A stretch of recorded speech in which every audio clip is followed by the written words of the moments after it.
It didn't look different. Nothing around me changed. The hallway still stretched wide and still. Same shadows, same silence, same questions tucked into the corners. But something in me had shifted. Not loudly, not triumphantly, just subtly. Like the first breath after a long cry, like blinking into a world that hadn't changed, but realizing you had. I thought unpacking the pain would be the peak. But after I opened the boxes, faced the whispers, and stopped running, I'd feel peace. But instead, I felt space. And space can be a heavy thing, especially when you've been full of noise your whole life. I sat in it anyway, not expecting anything, but not ready to move either. And that's when they came. Not memories, not flashbacks, emotions. They didn't knock, they didn't ask for permission. They walked in like they'd always lived there. Grief came first. She didn't cry, she just looked at me and said, "You thought once the hurting stopped, I'd leave, but I've lived here longer than most. I'm not here to break you anymore. I'm here to remind you that love is real." She sat beside me, not loud, just present. Confusion leaned against the wall, arms crossed. So what now? You've unpacked the pain, great, but who are you without it?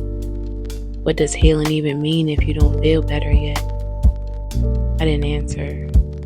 I just nodded because I had been asking the same thing. Fear paced like she always does, wringing her hands, looking at the future door like it might bite.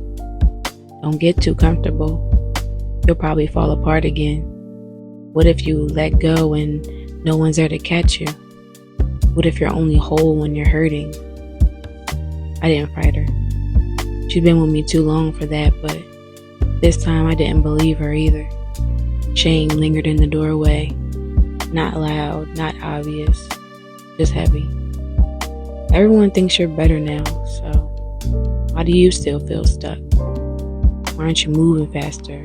You should be further along. She didn't move closer, but her presence pressed down on my chest, and I had to remind myself, I am not what I should have been. I am who I'm becoming. Then tenderness came, soft, warm, holding a folded blanket and a quiet voice. You don't need to prove anything today. You don't need to be impressive to be worthy. You survived something that wanted to swallow you whole.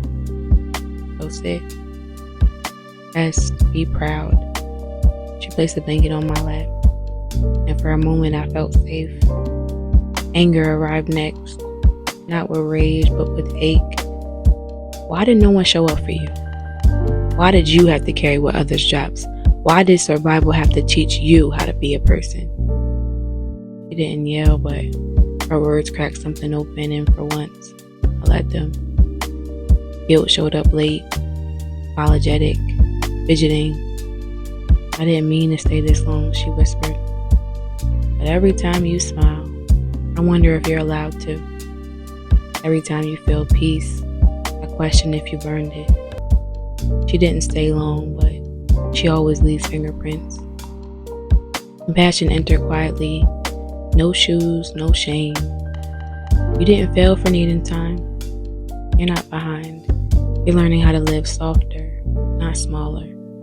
She touched my shoulder, and suddenly I remembered what it felt like to be held without explanation.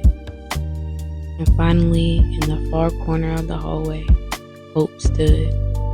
Not in bright colors, not with a megaphone, just still. Watching, waiting. She caught my eye and said one thing. I'll stay as long as you let me. You don't have to believe in me every day, just don't forget I'm here. So I sat there, not healed, not broken, just human. Softer, slower, more aware than I'd ever been. This wasn't the celebration part. This wasn't the happy ending. This was the after. The in-between, the moment when everything you once carried is gone, but nothing new has filled its place yet. It's quiet, it's disorienting, and sometimes it aches more than the pain ever did. Because now you have space to feel, and space to question, and space to want more. If someone sat beside me in that moment, I wouldn't give advice. I wouldn't offer answers. I'd just say, I'm sorry you had to hold so much just to be okay. I'm sorry no one came sooner, but you're here now. And that's not nothing. You don't have to rush into healing. You don't have to prove anything anymore. Just rest. Just be.